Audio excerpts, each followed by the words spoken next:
शुरुआत करते हैं हम अपने सेकंड क्लास की, यानी कि एक जो क्लास है ये सेकंड नंबर की क्लास है। और ये किसका सेकंड नंबर क्लास है? तो ये विलोम शब्द का जो है ये सेकंड नंबर का क्लास है। इसको चलिए शुरुआत करते हैं। तो चलिए जो भी लोग चैनल पर नए हों या पहली बार आए हों वो चैनल को सब्सक्राइब करेंगे, साथ ही बेल आइकन प्रेस करिए और अपने सभी साथियों को इस क्लास को शेयर करिए, क्योंकि आपका जो रिस्पॉन्स है बहुत अच्छा आ रहा है। तो मुझे लग रहा है कहीं कहीं आप भी मेहनत कर रहे हैं, इसलिए मैं और ज्यादा मेहनत कर रहा हूँ। तो आपका जो पहला क्वेश्चन है स्क्रीन पे दिया है कि अर्वाचीन शब्द का विलोम है। अर्वाचीन, अर्वाचीन का मतलब होता है नया। क्या होता है? नया। और प्राचीन का मतलब होता है पुराना। तो इसका अपोजिट तो ये हो गया, विलोम हो गया। लेकिन अद्यतन की बात करें तो ये वर्तमान स्थिति होती है। अधुनातन मतलब आधुनिक। सनातन मतलब जिसका ना कोई आदि हो ना कोई अंत हो। 22 का बात करें, 22वां क्वेश्चन दिया है कि अभिज्ञ का विलोम। तो अभिज्ञ का मतलब होता है जानने वाला या ज्ञाता। क्या होता है? जानने वाला या ज्ञाता। अज्ञ का मतलब होता है जिसके पास ज्ञान न हो, जिसके पास ज्ञान ना हो, अज्ञानी। तज्ञ का मतलब तत्व को जानने वाला। प्रज्ञ का मतलब विद्वान या चतुर। और यहाँ देखिए आपके पास चतुर दिया है, तो चतुर का क्या हो जाएगा? चालाक। आप जानते ही हैं, तो इसका सही ऑप्शन हो जाएगा अभिज्ञ का अज्ञ हो जाएगा। 23 नंबर प्रश्न की बात करें तो दिया है कि अज्ञ का विलोम शब्द है। अज्ञ का शब्द का विलोम है, तो अज्ञ का क्या विलोम हो जाएगा? जो अज्ञ होता है वो अज्ञानी होता है, बिना ज्ञान का होता है। तो जो विज्ञ होता है, क्या होता है? जो विज्ञ होता है वो ज्ञानी होता है। क्या होता है? जानने वाला होता है। तो ये ऑप्शन सही हो जाएगा। मूर्ख आप जानते ही हैं। अनुज आप जानते ही हैं, आपका छोटा भाई जो होगा वो अनुज होगा। अल्प मतलब कम, आप समझ रहे हैं। नेक्स्ट की बात करें 24 नंबर प्रश्न की, दिया कि निम्नलिखित में से कौन सा विलोम शब्द है? निम्नलिखित में से कौन सा विलोम शब्द है? तो देखिए अब इसमें दिया है अभिज्ञ मतलब क्या होता है? जानने वाला। क्या हो गया? जानने वाला। भिज्ञ मतलब भी जानने वाला। क्या हो गया? भिज्ञ मतलब भी। देखिए अभिज्ञ समझिएगा, जानने वाला, और भिज्ञ मतलब भी आपका जानने वाला, और विज्ञ मतलब भी आपका जानने वाला। तो ये तीनों का सेंस तो एक ही आ रहा है। लेकिन जब बात अनभिज्ञ करेंगे तो ये जो अज्ञानी टाइप का आदमी है उसको अनभिज्ञ कहते हैं, तो ये अलग है। तो यही विलोम शब्द है इसका। 25वें की बात करें तो दिया है कि अनभिज्ञ शब्द का विलोम है। अनभिज्ञ का विलोम क्या होगा? इसका राइट ऑप्शन बताइए। आप लोग इतनी सारी प्रैक्टिस कर रहे हैं तो इसके आधार पर आप बता सकते हैं। अनभिज्ञ का मतलब होता है, क्या होता है? मूर्ख। क्या होता है? अनभिज्ञ मतलब मूर्ख कह लीजिए, बिना जानकारी कह लीजिए, अज्ञानी कह लीजिए। विज्ञ मतलब जानने वाला। अज्ञ मतलब बिना ज्ञान के। और अभिज्ञ मतलब ये भी जानने वाला। देखिए ये ए और सी ये सेम मतलब अर्थ है। क्या है? सेम अर्थ है इनके, यानी कि जानने वाला। याद रखिएगा। अतिभिज्ञ, अतिभिज्ञ मतलब कम जानने वाला। क्या हो गया? कम जानने वाला। तो इसमें ए और सी आप दोनों सही कर सकते हैं। वैसे अनभिज्ञ का सही विलोम अगर बात करें तो भिज्ञ ही होता है। कभी कभी जो सेंस के आधार पर भी देखेंगे ना तो प्रोनाउंसिएशन जो होता है भिज्ञ का, अनभिज्ञ, विज्ञ का, यज्ञ, इस तरह आपको जरूर आपको इस तरह थोड़ा प्रैक्टिस में लाना पड़ेगा। अर्थ का विलोम शब्द इसमें पूछा है, तो सबसे पहले जानते हैं कि अर्थ का हिंदी क्या होता है। अर्थ का मतलब होता है स्टार्ट या आरंभ। क्या होता है? आरंभ। और यहाँ देखिए आप इति की बात करेंगे तो इति मतलब होता है अंत। क्या होता है? अंत। इतिश्री, जब आप कुछ भी करते हैं तो इतिश्री करते हैं, तो इतिश्री मतलब अंत हो गया। अथक मतलब बिना थके। पृथक मतलब अलग। अति मतलब जैसे सीमा के पार नहीं, जिसे नहीं कहते हैं कि यार अति मत करो, हो गया ना, तो उसका मतलब है कि आप जैसे ना कि बाउंड्री क्रॉस मत करिए। अगर 27 नंबर प्रश्न की बात करें तो ये कह रहा है कि अनुरक्ति का विलोम है। अनुरक्ति का विलोम क्या है? अनुरक्ति का विरक्ति हो जाएगा। क्या हो जाएगा? इसका सेंस समझिएगा। अनुरक्ति का मतलब होता है प्रेम। क्या होता है? प्रेम या भक्ति। और विरक्ति का मतलब होता है वैराग्य। क्या हो गया? वैराग्य। तो यहाँ विराग का मतलब क्या हो जाएगा? विराग का मतलब हो जाएगा आपका बिना राग के, जिसमें कोई राग ना हो। जैसे कोई गाना गाते हैं तो वो विराग हो गया, यानी कि बिना राग के गाए हुए गानों को विराग कहते हैं। और तिरोभाव मतलब अदृश्य हो जाना। और सशक्ति मतलब समर्थ। क्या हो जाएगा? समर्थ। 28वें प्रश्न की बात करें, अमित।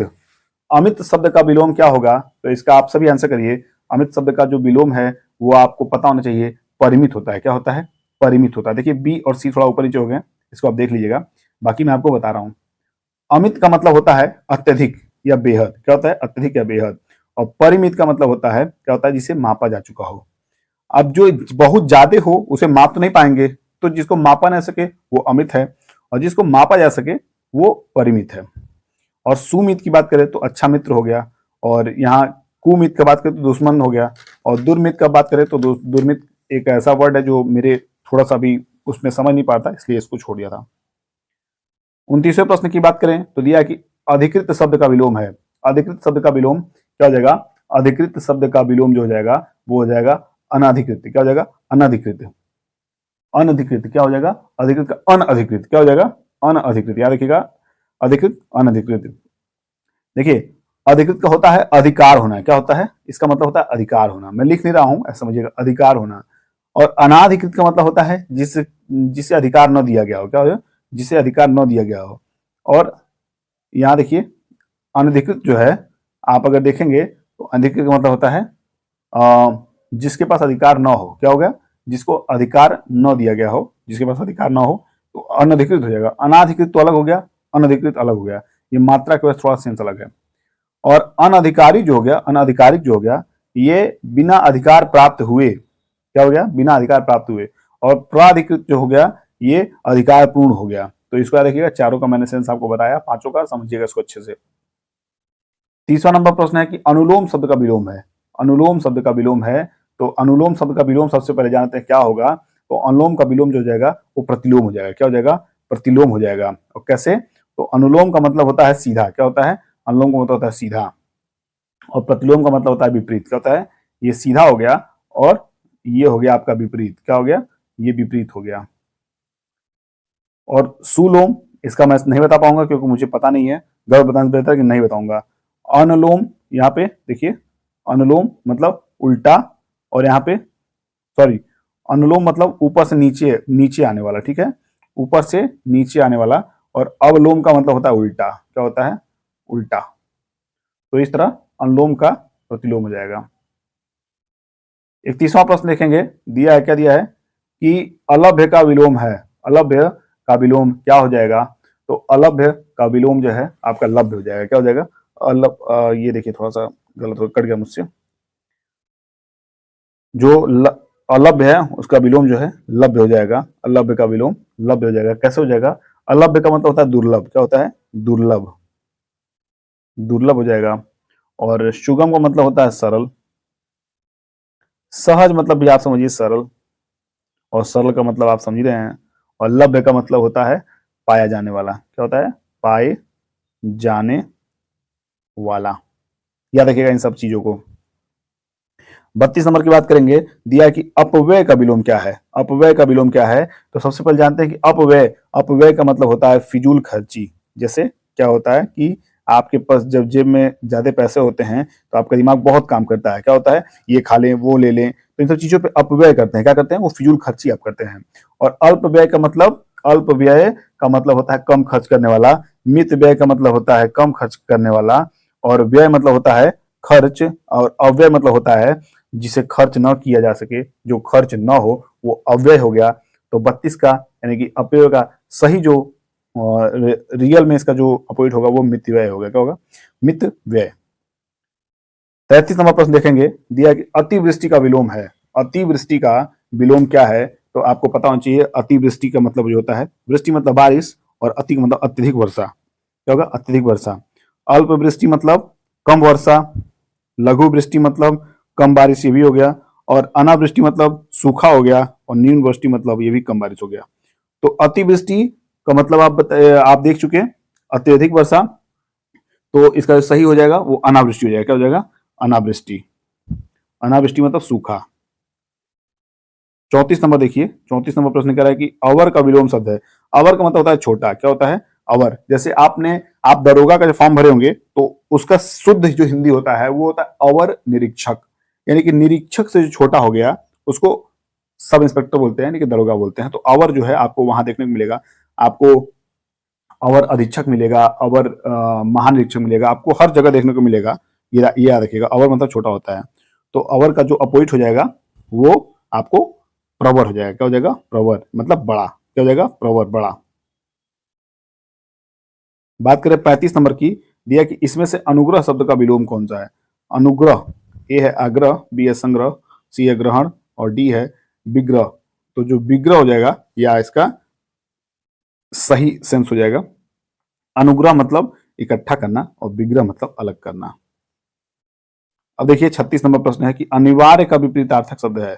अनिवार्य, अनिवार्य का विपरीतार्थक शब्द क्या हो जाएगा, तो ऐच्छिक हो जाएगा। अनिवार्य मतलब एकदम जरूरी है। क्या है, अनिवार्य मतलब जो एकदम जरूरी हो, लेकिन ऐच्छिक मतलब आपकी इच्छा के अनुसार, और निवारणीय आप जानते हैं, अनावश्यक आप जानते हैं, आवश्यक आप जानते हैं। 37 नंबर की बात करें तो दिया है कि अनुकूल का विलोम, अनुकूल का विलोम क्या हो जाएगा, सकूल, प्रतिकूल, मनोकूल, अकूल। तो इसका जो प्रतिकूल है वो सही जवाब हो जाएगा, अनुकूल का सही जवाब प्रतिकूल हो जाएगा। अब बात करेंगे 38 नंबर प्रश्न की, तो ये क्या कह रहा है, कह रहा है कि आवृत्त, आवृत्त शब्द का विलोम है, तो ए है आपका, ए है विमोचित, बी है आच्छन्न, सी है परिच्छिन्न, और डी है अनावृत्त। तो आवृत्त का जो सही विलोम हो जाएगा वो अनावृत्त हो जाएगा, क्या हो जाएगा, अनावृत्त। आवृत्त का सही विलोम अनावृत्त हो जाएगा। 39 नंबर प्रश्न की बात करेंगे, आशा जीवन में प्रकाश का संचार करती है, रेखांकित शब्द का विलोम शब्द बताइए। तो यहाँ देखिए आपसे पूछा है आशा का, क्या पूछा है, आशा का, आशा का विलोम पूछा है, और आशा का जो विलोम हो जाएगा, आशा मतलब होती है उम्मीद, और निराशा मतलब जहां उम्मीद आपकी खत्म हो गई हो उसे निराशा कहते हैं। तो इस तरह आप अपोजिट याद रखिएगा। और ये क्लास जो है, क्लास का लास्ट क्वेश्चन है 40 नंबर का, आगत का विलोम क्या है। तो आगत का आपको पता है, अनागत ऑप्शन में है, विगत है, तथागत है, स्वागत है। तो इसका सही जो विलोम हो जाएगा अनागत हो जाएगा, क्या हो जाएगा, अनागत। आगत मतलब आने वाला, और अनागत मतलब जो न आने वाला हो उसे अनागत कहते हैं। तो इस तरह आपके जो 20 क्वेश्चन हैं वो अच्छे थे, उनको देखा गया यहाँ पे। और क्या क्लास कैसा रहा है जरूर बताइए आप लोग। और मुझे अब लग रहा है कि आप लोग बहुत रुचि के साथ क्लास को पढ़ रहे हैं, तो बहुत अच्छा लग रहा है, मेहनत करने में भी मुझे मजा आ रहा है, और मोटिवेटेड हूं मैं आप लोग के इस रवैये से। तो चलिए, बहुत अच्छा लग रहा है क्लास बना के और आपके लिए प्रोवाइड करके, और शुभकामनाएं आपके साथ हैं। पढ़ते रहिए, मस्त रहिए, स्वस्थ रहिए। मिलते हैं अगले क्लास में, तब तक के लिए बाय बाय, टेक केयर।